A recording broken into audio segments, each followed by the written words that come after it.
Mbote Nabino, Balandinio sur Bosolo na politique, là où vous êtes, vous en Nabiso partout, Libanda Mboka, vous en à Kinshasa, partout dans tous les coins de la capitale, vous en à Kingasani, Namalueka, vous êtes dans les différents camps militaires ou policiers. Topé Sibino Mbote, vous êtes également dans la présidence de la République, où vous êtes en train de suivre également cette émission vers Kingakati, là où réside le sénateur à vie Joseph Kabila, Topé Sibino Mbote. Bosolo la politique, c'est chaque jour, lundi, mardi, mercredi, jeudi, vendredi, à partir de 10h30. Ntingi Télévision, Congo Web, 4 diffusions et rediffusions en même temps. Nous sommes suivis aussi en direct dans Radio Momble depuis Bunia, Beni, Butembo, Maniema, Mbote Nabino. Nous sommes en direct. Nous nous sommes déplacés parce que l'urgence s'impose par rapport à la question d'actualité. Nous sommes ici pour réfléchir avec notre invité que vous connaissez tous. On va échanger par rapport à 2 points majeurs. Point liboso to échanger nango ezali par rapport à la situation, il y a université de Kinshasa Unique en sigle. Oyo ezali fermé depuis la semaine dernière, suspendu d'activité jusqu'à nouvel ordre. Ba étudiant bazalaki déguerpi sur instruction d'un ministre par l'entremise. Il y a commandant à ville mais et ça la déguerpissement moko volontaire. Mais à part ça, bah, suspendre épée court jusqu'à ce que Bapé sa mordre de repos que Ezal. Alors, le président de la République a pris parole après Conseil des ministres, les mêmes décisions éthicales. Donc, les étudiants vont payer toujours les 485 000 francs congolais. Les étudiants ne vont pas répondre jusqu'à nouvel ordre. Et puis, Ndenge ba déguerpir bango, ba rozala réologer après identification.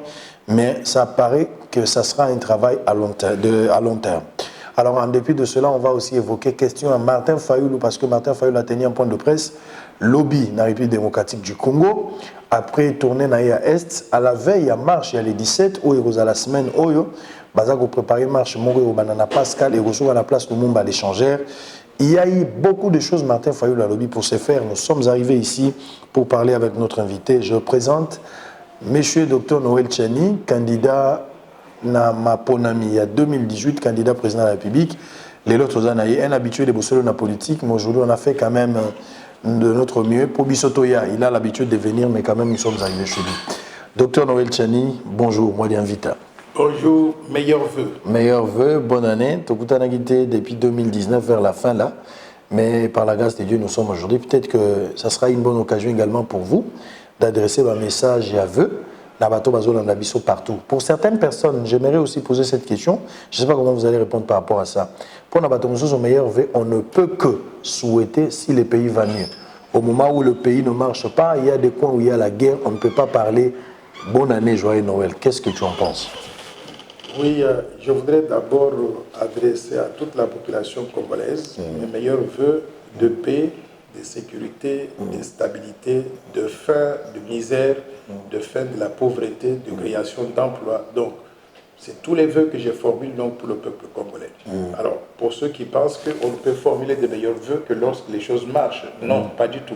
On formule les meilleurs vœux lorsque les choses marchent bien pour que les choses puissent bien marcher.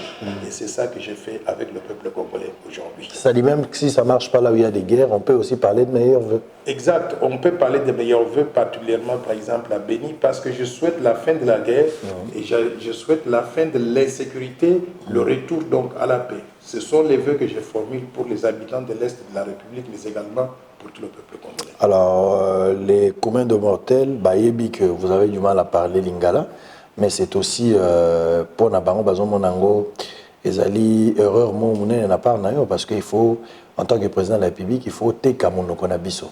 Chaque pays du monde, Bazako ça l'effort va valoriser la langue maternelle Nabango, la langue Nabango, ou la culture pour Nabango comme identité. Le français c'est bon, mais vous devez aussi faire vraiment un effort rebelle pour parler lingala. Peut-être un message à ce genre-là. Oui, vous avez totalement raison. Il est important qu'en tant que peuple congolais, on puisse promouvoir notre culture et particulièrement nos langues aussi. Mais nous ne devons pas oublier d'où nous venons et qui nous sommes.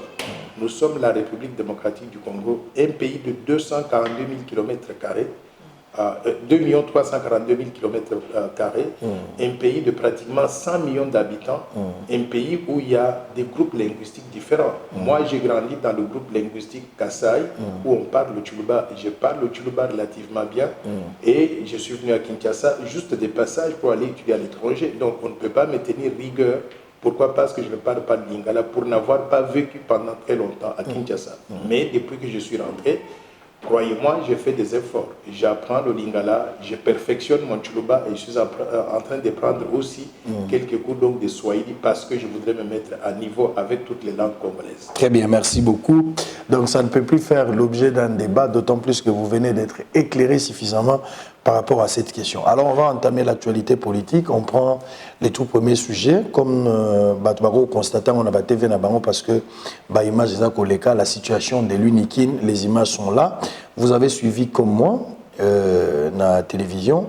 Il y a eu un désordre. Mais d'abord, s'il faut analyser, désordre là, ils allaient qui possible bah éviter parce que les étudiants ont lancé le message une semaine avant la rentrée proprement dite, il y a le 6 janvier, après la festivité à la fin d'année, et nouvel an, il est déjà clair que les 6 va marcher parce qu'il fallait revoir les frais académiques à la baisse.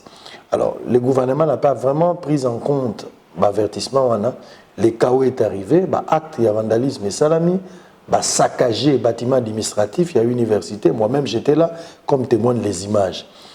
D'une manière générale, j'aimerais à ce que vous ayez faire quand même analyse des départs et d'autres. Tout le monde étudiants. Comment vous analysez la réaction des étudiants?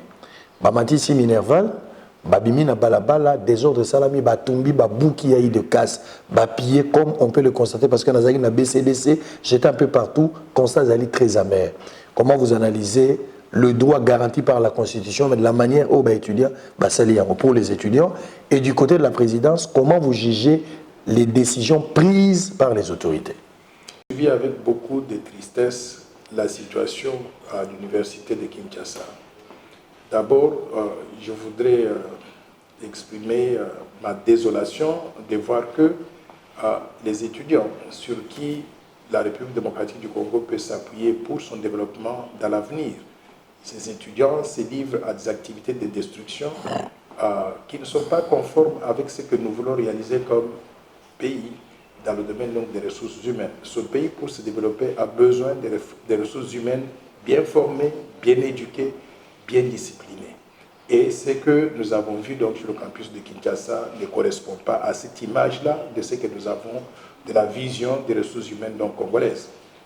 Maintenant, je condamne avec la dernière énergie tout acte de violence.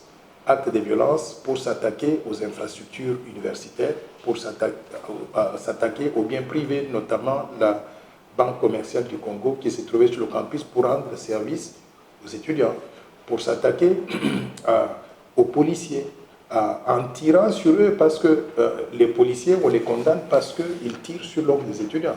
Mais nous ne pouvons pas non plus encourager que les étudiants puissent pouvoir donc s'en prendre aux autorités, je vais dire donc policières, au point de pouvoir jeter des pierres et de tuer un être humain, qu'il soit policier ou qu'il ne soit pas policier. Donc ces actes-là, je les condamne. Maintenant, nous devons nous poser la question de savoir en tant que pays, pourquoi on est arrivé à ce niveau-là. J'ai compris que le déclencheur, c'était les frais académiques que les autorités publiques ont fixés et que les étudiants devaient payer pour étudier à l'université de Kinshasa.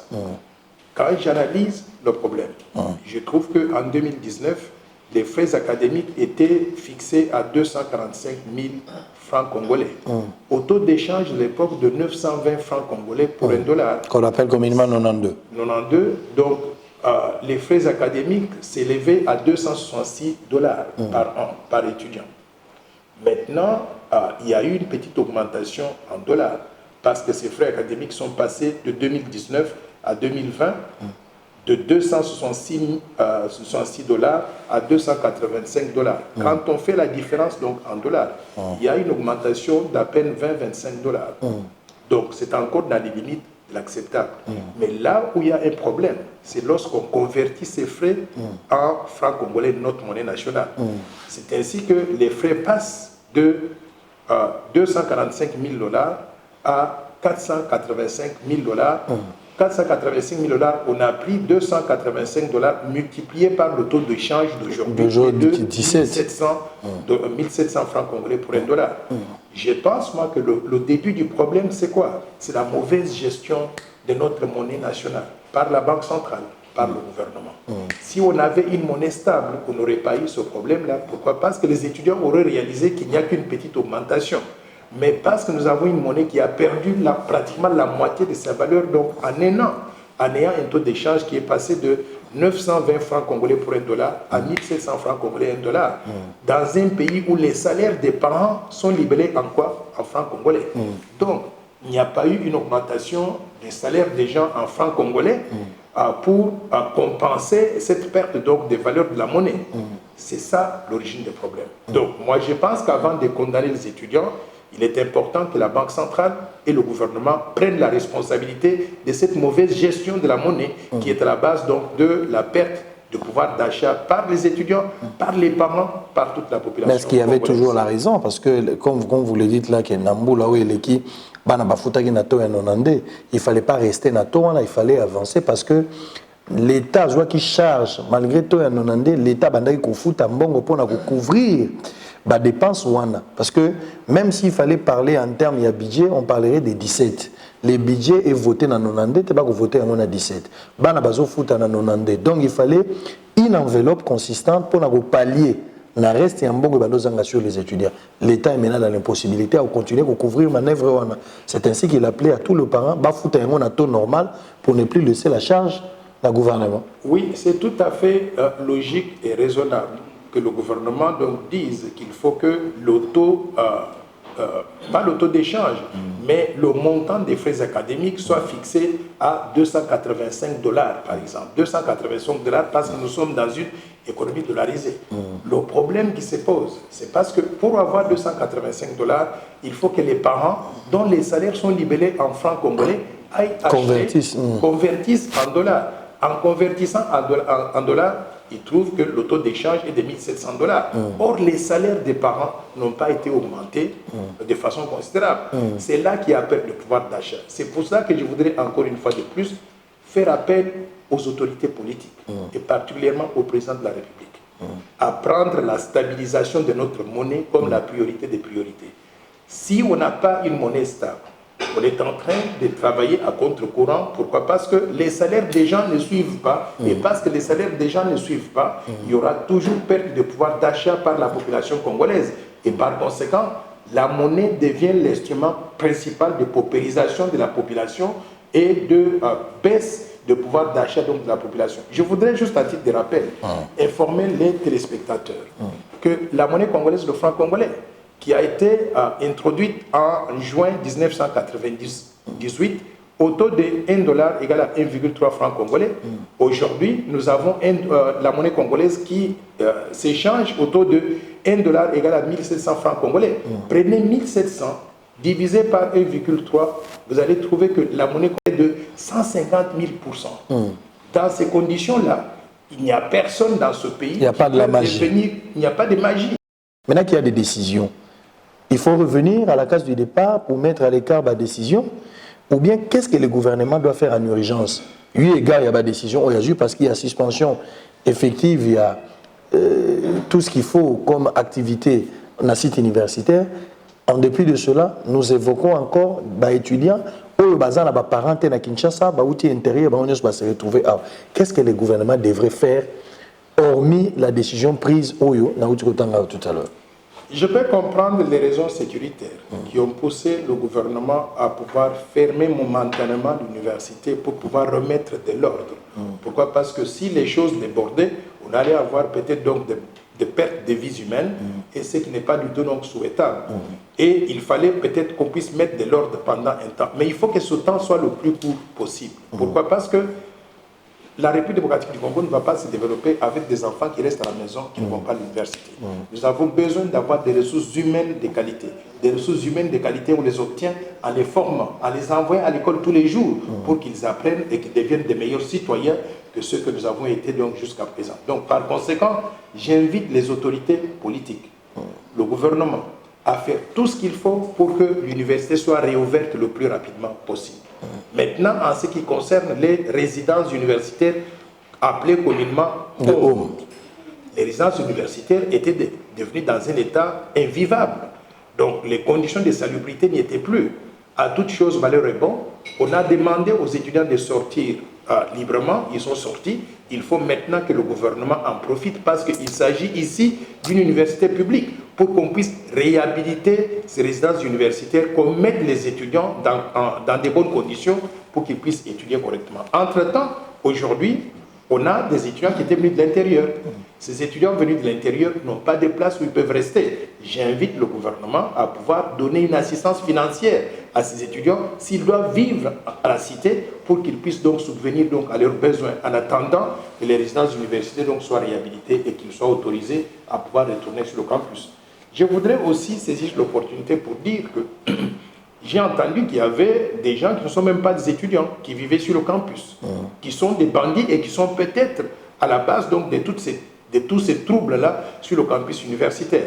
Je souhaiterais qu'on puisse tamiser maintenant, qu'on connaisse qui est étudiant et qui n'est pas étudiant, qu'on autorise les étudiants à pouvoir récupérer leur chambre à l'hôtel dans les résidences universitaires pour qu'ils puissent étudier dans de bonnes conditions et qu'on maintienne hors de l'université des éléments perturbateurs qui ne sont pas des étudiants. Alors, avant, dernière question par rapport à ce dossier, l'UNIKIN, comme on le titre, comment vous qualifiez l'attaque et ça la site universitaire?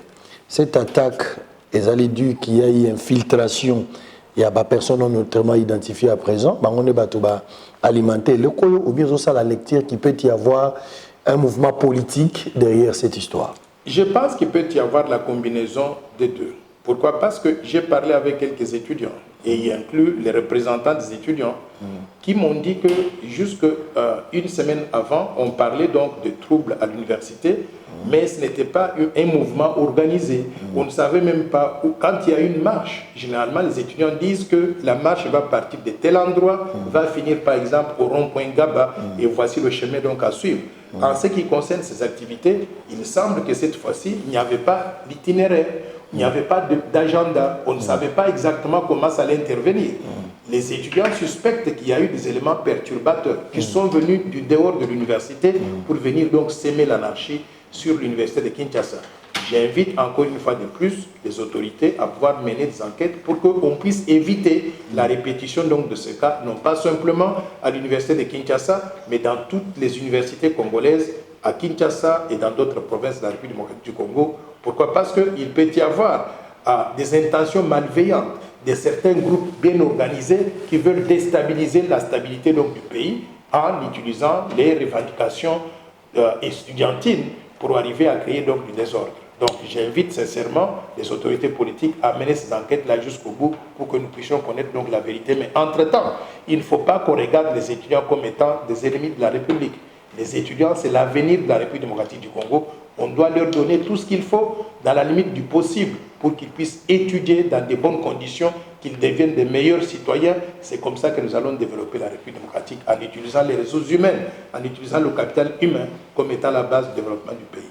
Alors là, la dernière question par rapport à ce dossier, comme je l'ai dit tantôt, le président de la République, lors il y a passage dans un hôpital de référence quand le Fungola a qu'à rendre visite à les policiers parce que lors de cette opération, il y a des policiers au Bazala qui sauvagement tabassés par un groupe des inciviques non autrement identifiés jusqu'à présent par les services de la police.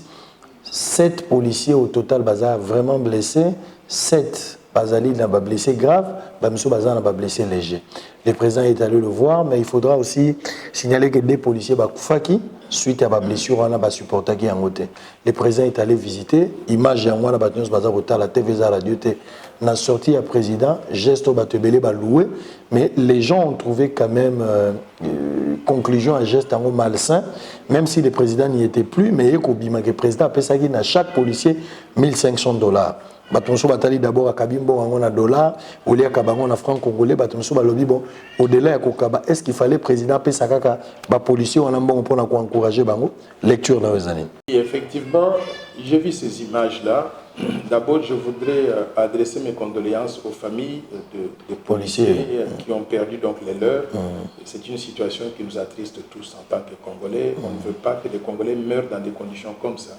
Donc, je voudrais sincèrement présenter à ces familles, mais également à la police nationale, toutes nos condoléances et au peuple congolais d'ailleurs, parce que quand l'un de nous est affecté, c'est tout le monde qui est affecté. Maintenant, le président a agi sur émotion. Quand on va quelque part, on trouve des compatriotes qui ont été blessés dans l'exercice de leurs fonctions. Bien sûr qu'il y a de la sympathie qu'il faut manifester. Il a fait ce qui est humain en donnant de l'argent donc à ces familles-là pour qu'elles puissent subvenir à leurs besoins. Parce que certains de ces officiers peuvent être à l'hôpital, mais leurs familles à la maison sont en train de mourir de faim. Ou n'ont même pas accès aux médicaments pour pouvoir donc, se faire soigner. Donc, c'est un geste qui est louable. Moi, je voudrais que ce ne soit pas un cas particulier. Qu'on n'attende pas simplement lorsque un policier est blessé pour venir en aide à ce policier-là. Je souhaiterais qu'on ait en tant que pays une politique générale applicable à tous les policiers. C'est-à-dire qu'on puisse améliorer les conditions salariales de tout le monde. Moi, j'ai proposé dans le cadre du plan Marshall de Noël Tchani pour la construction de développement de la RDC un salaire minimum garanti, applicable à tout le monde, aux policiers, aux militaires, aux agents de service de renseignement, aux enseignants, aux professeurs, aux médecins, aux infirmiers, à tous les fonctionnaires de l'État. Tout celui qui travaille sur l'état du territoire national devrait toucher un salaire minimum garanti d'au moins $1000 par an, $1000 par mois.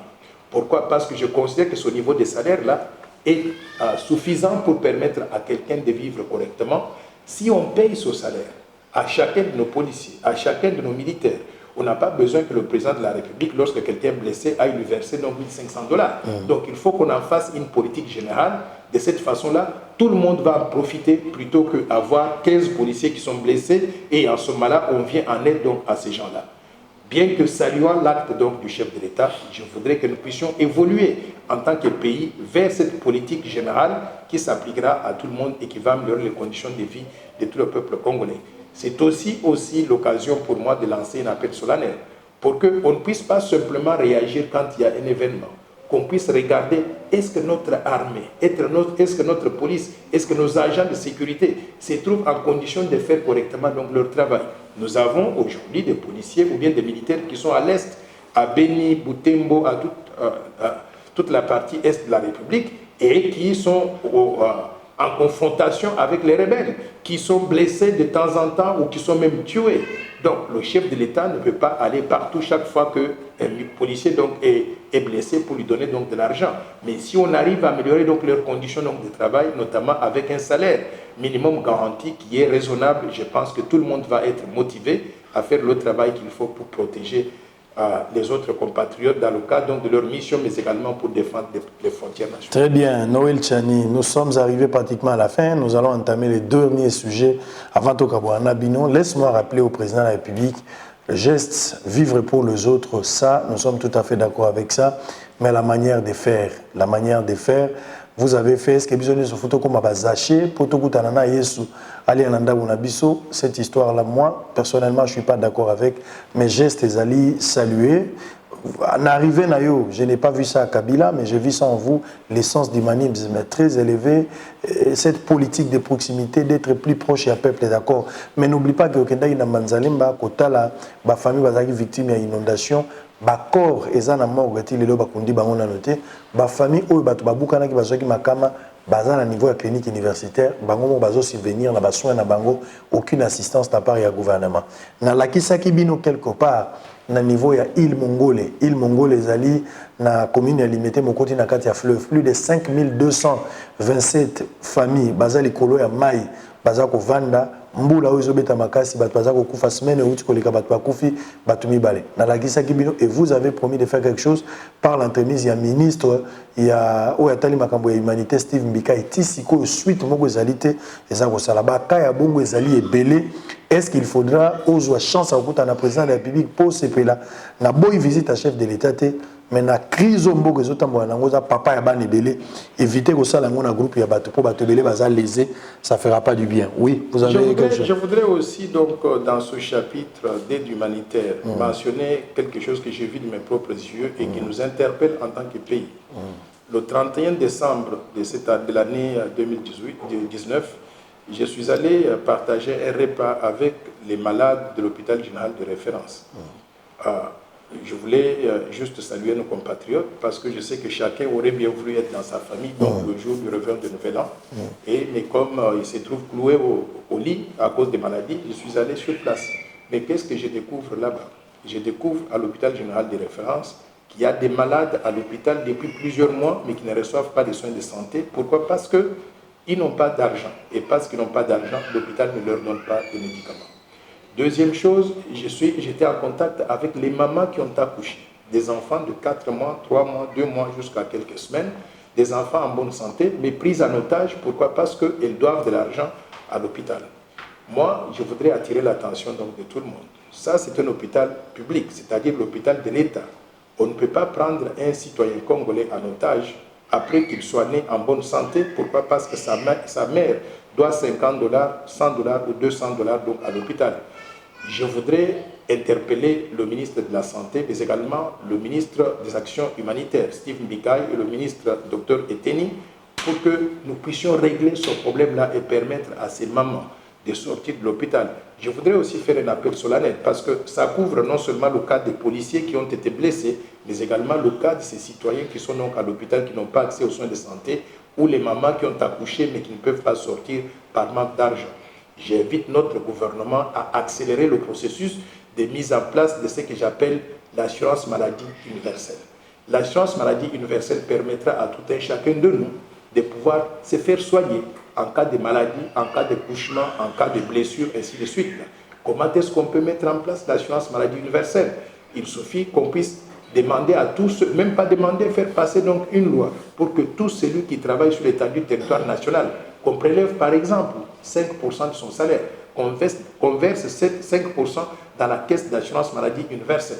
Mais parce qu'il y a très peu de gens qui travaillent par rapport à toute la population générale, il y aura toujours un déficit que la caisse d'assurance maladie universelle va enregistrer.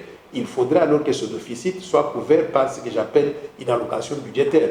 Ce sera une façon de venir en aide, pas à un individu, pas à quelques individus, mais à toute la population congolaise de façon équilibrée. Merci. Alors on va entamer le tout dernier point dans 2-3 minutes pour terminer. Martin Fayoulou m'a dit du candidat président de la République également dans l'élection en 2018, le Colayo, vous avez un candidat, bien que pour Martin Fayoulou, il se considère comme un président élu. Ce Babenguié, candidat malheureux, il n'aime pas, mais vous quand même, vous avez eu la chance d'accepter cela, que c'était une course au perdre, il n'y a pas de souci.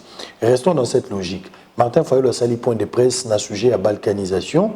Il a essayé d'affoncer le clou, mais qui sans embâche, sans gants.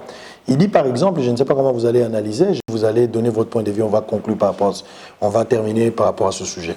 Martin Fayoulou dit, la balkanisation, elle est effective.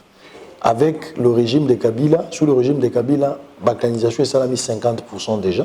Kabila a réussi à le faire.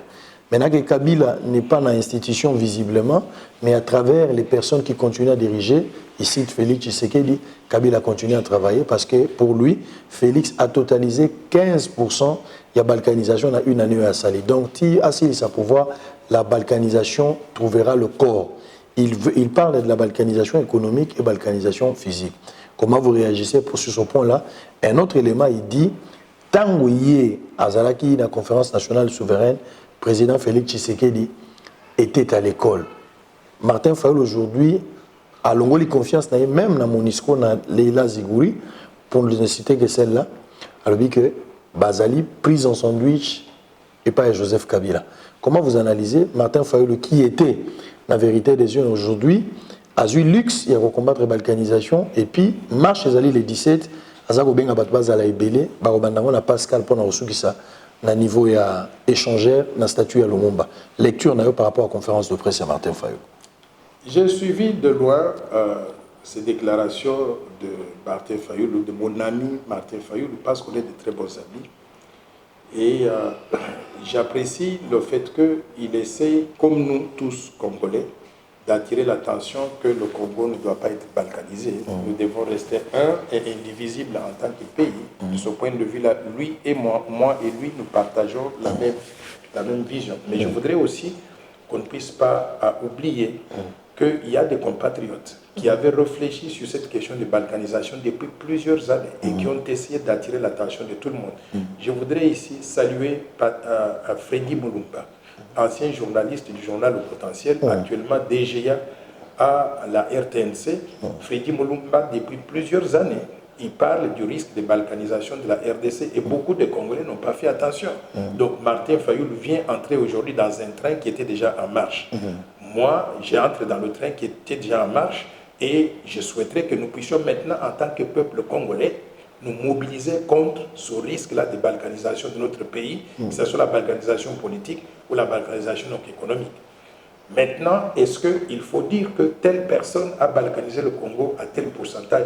Je ne sais pas comment il arrive à calculer les pourcentages. Donc moi, je ne me retrouve pas donc dans ça. Tout ce que je peux dire, c'est que l'ancien président de la République, Joseph Kabila, doit assumer une grande responsabilité dans la mesure où l'armée congolaise n'a pas été restructurée comme il se devait. L'armée congolaise, Kabila a passé 18 ans à la tête de la République démocratique du Congo. Si on avait restructuré l'armée congolaise, et surtout que lui-même, il est militaire, on aurait aujourd'hui l'armée la plus puissante d'Afrique. Et si on a une armée puissante, aucun pays ne peut oser toucher à un seul morceau de la République démocratique du Congo, sachant que nous avons la force de frappe. Donc, je souhaiterais aujourd'hui ne pas accuser des gens gratuitement. Le président Félix-Antoine Tshisekedi vient d'arriver au pouvoir. Il y a à peine un an. Faut-il l'accuser de vouloir balkaniser la RDC? Je dirais non. Et je suis totalement contre ça. Et je vous dirai pourquoi. Depuis que le président Félix-Antoine Tshisekedi est là, il a pris quelques actions très claires qui montrent qu'il veut que le Congo puisse rester un et indivisible. Il est allé à l'est de la République. Il a déclaré quelque chose que moi j'ai trouvé très grave. Il a dit qu'il est prêt à mourir pour qu'il y ait paix à Béni ou bien à l'est de la République. C'est une déclaration très grave. Ça veut dire qu'il ne veut pas que le Congo puisse se balkaniser. Il a dit lui-même que pendant qu'il est président de la République, pas un seul centime ou bien un seul kilomètre carré de la RDC ne sera cédé à qui que ce soit ou bien ne sera balkanisé. Moi, je pense que ces déclarations donnent un message très clair qu'il veut que le Congo reste un et uni. Il a posé un autre acte. Il a déplacé le QG, le quartier général des forces armées congolaises à Béni, donc à l'est de la République, pour qu'on ait une présence militaire suffisante sur le terrain, de façon à pouvoir faire face à n'importe quelle velléité venant de groupes miliciens ou bien des armées des pays donc étrangers. Ce sont des actes concrets. Et surtout, nous avons aussi remarqué que depuis qu'il est à la tête du pays, l'armée congolaise a réalisé quelques gains en chassant les troupes rebelles, en tuant certaines troupes rebelles, en récupérant certains territoires, et particulièrement, c'est Medina, qui est donc qui était le quartier général des ADF, de cette force terroriste qui terrorisait donc nos compatriotes donc, à l'est de la plus de 20 ans. Je peux dire qu'il y a eu quand même donc des actes de bonne foi qu'il faut apprécier. Je ne suis pas ici pour défendre le président Félix-Antoine Tshisekedi pour le plaisir donc de le faire. Mais lorsqu'il faut reconnaître des choses qu'il a faites, moi je souhaiterais que nous soyons donc objectifs en tant que citoyens, qu'on lui donne ce crédit-là. Je peux dire avec certitude que le président Félix-Antoine Tshisekedi n'est pas pour la balkanisation. Il est contre la balkanisation. Il veut que le Congo reste un indivisible, qu'il termine avec ces histoires donc des troupes rebelles, qu'on instaure la paix et la sécurité à l'est de la République pour que nous puissions désormais nous concentrer sur les efforts de développement donc, du pays. Alors il dit clairement que Fayoulou dit clairement que Félix était encore à l'école. Vous avez oublié pendant que lui, il était à la conférence nationale souveraine. Je ne sais pas ceux qui ont des causes à l'expérience et à Fayoulou Lelo, mais il a taclé aussi sur M. Azarias Roubero en disant clair que M. Azarias Roubero, c'est lui qui a toujours été là comme ministre et à décentralisation chargé à faire coutumier. Donc, ils ont une stratégique Kabila Tchekiango pour balkaniser la République démocratique du Congo. La question d'âge de qui était à la conférence nationale souveraine et qui était encore à l'école, moi je pense que, en anglais on dit ça, it's irrelevant. Donc, un enfant peut naître il y a 20 ans et devenir un héros aujourd'hui parce qu'il va poser des actes en faveur donc, de ce pays et nous allons tous l'applaudir. Macron aujourd'hui président. Il défend donc la République. Donc de ce point de vue-là, moi je n'attache pas de l'importance à ça. Donc ceux qui étaient à la conférence nationale souveraine, on les salue, on les respecte, mais ceux qui sont nés après ou qui étaient à l'école après, par exemple, nous qui n'étions pas à la conférence nationale souveraine, nous sommes plus congolais que tout le monde et nous défendons la RDC au même titre que tout. Donc, ça, ce n'est pas quelque chose donc, de très important. Robert Azarias. Maintenant, en ce qui concerne celui que vous venez donc de mentionner, je dirais ceci. Si j'étais président de la République ou Premier ministre et que j'avais à former le gouvernement, tous ceux qui ont été entachés et qui ont participé à des gouvernements intérieurs qui se sont avérés être des gouvernements inefficaces, ineffectifs, qui n'ont pas réalisé à développer la RDC ou à sécuriser donc notre pays au profit de tous, tout cela n'allait pas faire partie de mon gouvernement. J'allais faire un gouvernement des nouvelles personnes, propres, intègres, jamais associées à des rébellions, jamais associées à des actes donc, de terreur. Des personnes qui, quand on annonce donc leur nom, le monde entier donc reconnaît que le Congo redevient ce pays-là avec une nouvelle vision de développement. Donc moi j'encouragerais donc le chef de l'État ou le chef de gouvernement ou celui qu'on va désigner un jour comme étant Premier ministre à pouvoir penser à renouveler la classe politique. On ne peut pas garder les mêmes personnes qui font les mêmes choses toujours et toujours. Pourquoi? Parce qu'il peut y avoir donc des questions de complicité. Il n'y a pas qu'un individu qui peut occuper donc un poste quelconque. Même le poste de président de la République, nous voulons changer chaque fois, tous les 5 ans, un chef de l'État. Pourquoi? Parce que quand on a un même individu qui ne change pas, ce même individu peut devenir donc complice avec des pays étrangers ou bien avec d'autres groupes de pression. Et en ce moment-là, il va commencer à travailler donc contre les intérêts de la République. J'inviterai aussi tout celui qui a l'occasion de former le gouvernement à ne pas garder les mêmes individus dans les mêmes postes au niveau ministériel parce que nous voulons que les choses changent. Et le changement commence par avoir de nouvelles personnes dans de nouvelles fonctions pour mettre en œuvre la vision que nous voulons. Nous sommes arrivés à la fin. Merci. Je rappelle ici, vous êtes Dr Noël Tchani Mwadianvita, candidat président à l'élection présidentielle organisée dans notre pays en 2018. Aujourd'hui, vous intervenez en tant qu'acteur politique. Merci de votre temps. Merci d'avoir répondu à toutes ces questions. Peut-être un dernier mot si vous en avez. Sango Mokonzi, merci mingi pour l'opportunité oyo pesa kingai pour naloba na ba compatriotes na biso na ibise bango makanisho na zanango concernant balkanisation, concernant des événements au campus de Kinshasa. Na kozonga lisusu na bosolo na politique. Pourquoi? Parce que na yebi que programme oyo ils a suivi à travers le monde. Ba citoyens congolais nyonso à travers République démocratique du Congo, à travers l'Afrique, à travers l'Amérique, ainsi de suite. Tout le monde suit donc bosolo na politique. Donc na kozonga lisusu pona solo na bino no boye bangai boye makalisho na zanango concernant bokanabisio. Encore une fois, bonne année 2020. Je souhaite à vous, à toutes vos familles, encore une fois les meilleurs vœux de santé, bonheur, prospérité, mais surtout de paix et de stabilité pour la République démocratique. Merci. Bosolo la politique et l'élo et comme il a souka, je rappelle ici que Toyambaki Noël Tchani Mwadianvita docteur, Toyaki Kosolana et na maitali politique Bolandi Binonyonso, na Mozindo, Oya Lobby, ba numéro à téléphone Ezali, on continue à parcourir la ville et le pays, pourquoi pas l'Afrique ou le monde en général, là où le besoin se présente, le travail nous appelle, Togo hésiter, comme à place Ouane. Merci à Roublin Bamba, à Précieux Mouyoko et à Trésor Kalafaï, des vrais collaborateurs qui travaillent pour la réussite de cette émission Bosolo à la politique. Vous continuez de s'abonner et de suivre ce programme sans Wako Sarate, sans Onano Akosate. Kimi Anamabota Nabino, Tokutani Mbalo Koya, bye bye.